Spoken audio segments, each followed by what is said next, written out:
মাঝে আর মাত্র একটা দিন, তারপরই হলো সেই ইউনিভার্সাল কেক খাওয়ার দিন, মানে বড়দিন। তবে কেক মানেই তো সেই ময়দা, চিনি, তেল আরো না জানি কত আনহেলদি জিনিসপত্র। তাই যারা একটু স্বাস্থ্য সচেতন, একটু হেলদি খাবার দাবার খেতে পছন্দ করেন, তাদের কথা মাথায় রেখেই আজ নিয়ে এসেছি একটা হেলদি কেকের রেসিপি। এই কেকটায় মিষ্টি হিসাবে ব্যবহৃত হবে এই খেজুর। এখানে ২০০ গ্রাম খেজুর রয়েছে। এক্কেবারে গুনে গুনে ২৩টা খেজুর নিয়েছি। খেজুরগুলোর দানা বের করে দিয়ে এগুলোকে গরম দুধে ভিজিয়ে রাখতে হবে ঘন্টা ২ আর খেজুরগুলো ভেজানোর সময় এর মধ্যে কিছু আমন্ড বা কাঠবাদামও দিয়ে দিলাম। এগুলো ভালো মতো ভিজে যাবে খেজুরের সাথে। ঘন্টা ২ পর এবার কেকের ব্যাটার বানানোর পালা। তো কেকটা আজকে তৈরি করব ওটস দিয়ে। এখানে আমি ১ কাপ পরিমাণে রোলড ওটস নিয়েছি। কোনো রকম ফ্লেভারড ওটস এখানে ব্যবহার করবেন না। একদম সিম্পলি যে রোলড ওটস কিনতে পাওয়া যায় বাজারে, সেটাই কিনে নেবেন। প্যাকেটের ওটস ছাড়া মার্কেটে কিন্তু অনেক দোকানে লুজ ওটসও পাওয়া যায়, সেটাও কিনতে পারেন। তো ওটসটাকে প্রথমে একদম মিহি করে গুঁড়ো করে নিয়েছি।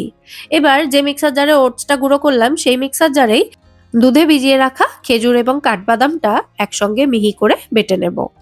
ঘন্টা ২ ভিজিয়ে রাখার ফলে এগুলো এক্কেবারে নরম হয়ে গেছে এবং খুব সহজেই কিন্তু এটা বেটে নেওয়া যাবে। এর আগে যে আপনাদের সঙ্গে ক্রিসমাস স্পেশাল ফ্রুট কেকের রেসিপিটা শেয়ার করেছি, সেটাতে আপনারা অনেক ভালোবাসা দিয়েছেন, তার জন্য অনেক ধন্যবাদ।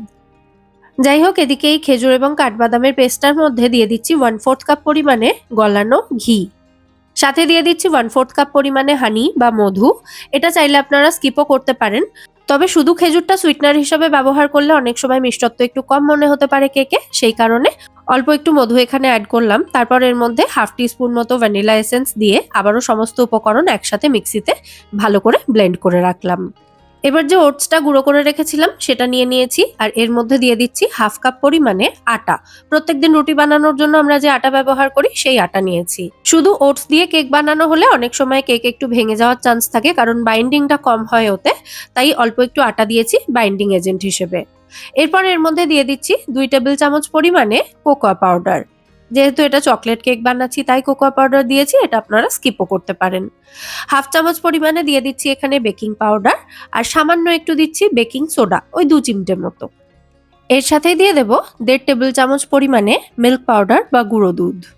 যেহেতু এখানে খেজুর বাটা ব্যবহার করা হয়েছে, তাই এই কেকটার টেক্সচার কিন্তু একটু ফাজ কেকের মতো হবে। মানে কেকটা খুব একটা বেশি স্পঞ্জি হবে না, তবে এটা খেতে কিন্তু দুর্দান্ত হবে। আচ্ছা, এই সমস্ত উপকরণ একটা চামচের সাহায্যে আমি খুব ভালো করে বাটির মধ্যেই মিশিয়ে নিচ্ছি। আপনারা চাইলে একটা ছাঁকনি দিয়ে এটা চেলেও নিতে পারেন। এই শুকনো উপকরণগুলো ভালো করে মেশানো হয়ে গেলে এবার মিক্সিতে যে মিশ্রণটা রেডি করে রেখেছিলাম সেটা এর মধ্যে দিয়ে দিচ্ছি। মিক্সার জারটার মধ্যে সামান্য একটু হালকা গরম দুধ অ্যাড করছি হাফ কাপের মতো। তারপর এটাকে ভালো করে মিশিয়ে কেকের ব্যাটারে ব্যবহার করে নেব। এতে মিক্সার জারে লেগে থাকা যে এক্সট্রা মিশ্রণটা ছিল সেটা নষ্ট হবে না। দেখুন, দুধটা অল্প অল্প করে দিতে থাকবো এবং এই সমস্ত উপকরণ একসাথে ভালো করে মিশিয়ে নেব। আর বরাবরের মতো আমার সঙ্গে যে ট্র্যাজেডি ঘটে থাকে সবসময়, সেটা এখানেও ঘটছে। সেটা হলো বাটি ছোট হয়ে গেছে, উপকরণ বেশি হয়ে গেছে। তবে মনে হচ্ছে এই বাটিতেই ধরে যাবে, সেই কারণে একটু আস্তে আস্তে মানে ধীরে সুস্থে ব্যাটারটা আমি তৈরি করছি। মাঝে মধ্যেই এই দুঃখজনক ঘটনা আমার সঙ্গে ঘটে।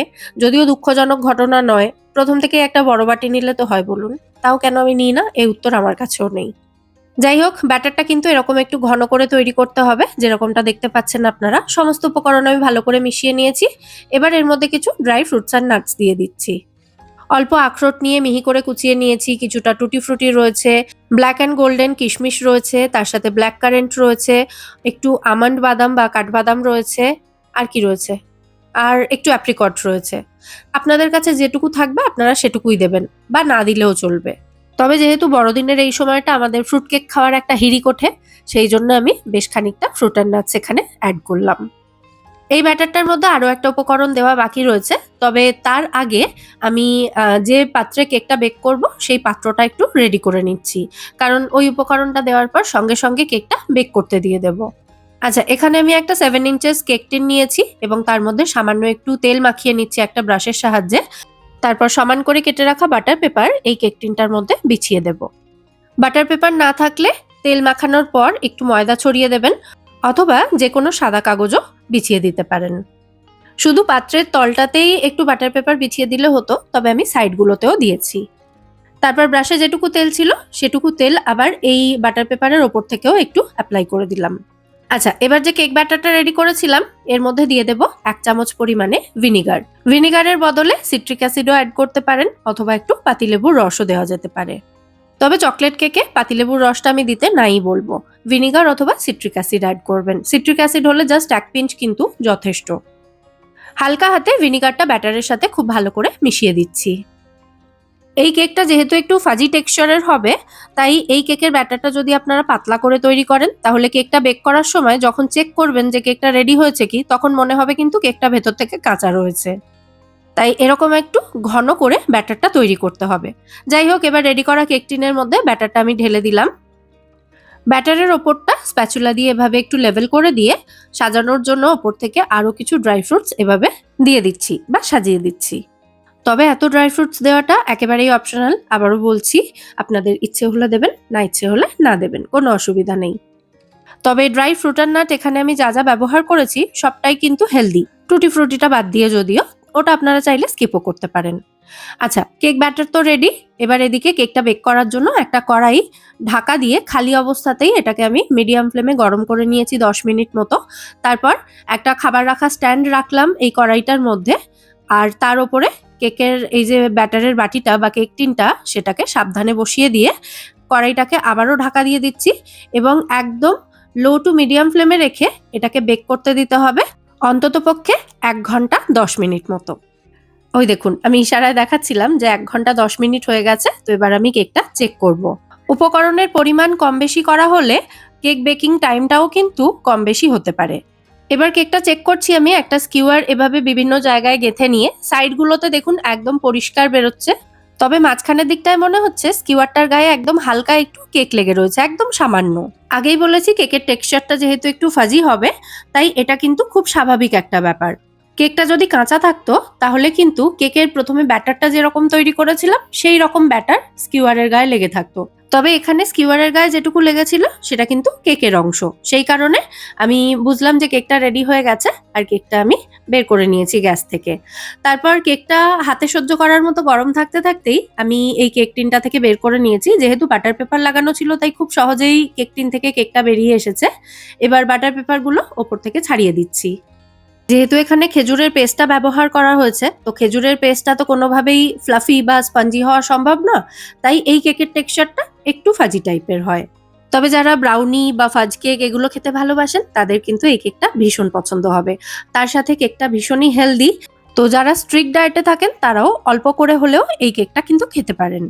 যাই হোক, আমাদের healthy and tasty oats dates cake এখানে একেবারে রেডি হয়ে গেছে সার্ভ করার জন্য। এটা আমার বাড়িতে সকলের হালকা একটু গরম গরম খেতেই ভালো লাগে। যে কোনো ফ্রুট কেকই আমাদের বাড়িতে একটু গরম খাওয়ারই মানে চল আছে। তো সেই জন্য হালকা গরম থাকা অবস্থাতেই আমি কেকটাকে মোল্ড থেকে বের করে নিয়েছি, আর হালকা গরম থাকা অবস্থাতেই কেকটাকে আমি কেটে সার্ভও করে দেব। দেখুন, মাঝখান থেকে কেটে নিলাম। কেকের টেক্সচারটা দেখুন, কাঁচা নেই কিন্তু কোথাও থেকে। এবার আরো একটা পার্ট থেকে আমি কয়েকটা স্লাইস কেটে দেখিয়ে দিচ্ছি আপনাদেরকে, তাহলে আরো ভালোভাবে আপনারা বুঝতে পারবেন ব্যাপারটা। কেকটা কিন্তু যথেষ্ট সফটও হয়েছে, কাটার সময় দেখেই আপনারা হয়তো বুঝতে পারছেন সেটা। তো এবার একটা স্লাইস আমি একটু কাছ থেকে দেখিয়ে দিচ্ছি। দেখুন, স্পঞ্জি না হলেও কেকটা কিন্তু যথেষ্ট সুন্দর সফট হয়েছে। এর আগে যারা কখনো এই রেসিপিটা ট্রাই করেননি তারা একবার আমার উপর ভরসা করে হলেও অল্প করে বানিয়ে দেখতে পারেন। আমি এতবার করে এতগুলো টুকরো করে ভেঙে আপনাদের দেখিয়ে দিচ্ছি কেকটা, তার কারণ একটাই, আপনাদের যাতে মনে কোনো সন্দেহ না থাকে যে কেকটা ভেতর থেকে কাঁচা রয়েছে। প্রত্যেকটা টুকরো কাছ থেকে দেখলেই আপনারা বুঝতে পারবেন যে কেকটা কিন্তু একদম পারফেক্টলি বেক হয়েছে। একটু ন্যাচারাল লাইটেও দেখিয়ে দিচ্ছি আপনাদের। এটা পরের দিনের, মানে যেদিন কেকটা বানিয়েছিলাম তার পরদিন সকালে এই ভিডিওটা করা। দেখুন কেকের টেক্সচারটা কত সুন্দর হয়েছে, আর এটা কিন্তু পরের দিন খেতে আরো ভালো লাগে। মানে গরম অবস্থায় একরকম টেস্ট লাগে, আর কেকটা রেখে দিলে পরের দিন এটা খেতে আরো একরকম ভালো লাগে। যাই হোক, আজকের এই হেলদি অ্যান্ড টেস্টি কেকের রেসিপিটা আপনাদের কেমন লাগলো সেটা কিন্তু অবশ্যই আমায় কমেন্টে জানাবেন। যদি ভালো লেগে থাকে ভিডিওটাকে বরাবরের মতো একটা লাইক এবং শেয়ার করে দেওয়ার অনুরোধ রইল। সাথে এরকমই নিত্য নতুন রেসিপি দেখার জন্য আমার দুটো কুকিং চ্যানেল মেঘার সাথে বাঙালিয়ানা এবং এই মেঘার সাথে বাঙালিয়ানা 2.0 কে সাবস্ক্রাইব করে আমার পাশে থাকবেন এবং আমায় সাপোর্ট করবেন। আর ভিডিওর নোটিফিকেশন পাওয়ার জন্য বেল আইকন ক্লিক করে অল নোটিফিকেশন অপশনটা অন করে রাখতে হবে। আজ তাহলে এ পর্যন্তই। আবার দেখা হবে পরের দিন নতুন কোনো রেসিপির সাথে। সবাই সুস্থ থাকবেন, ভালো থাকবেন এবং সব্বাইকে খুব ভালো রাখবেন। নমস্কার।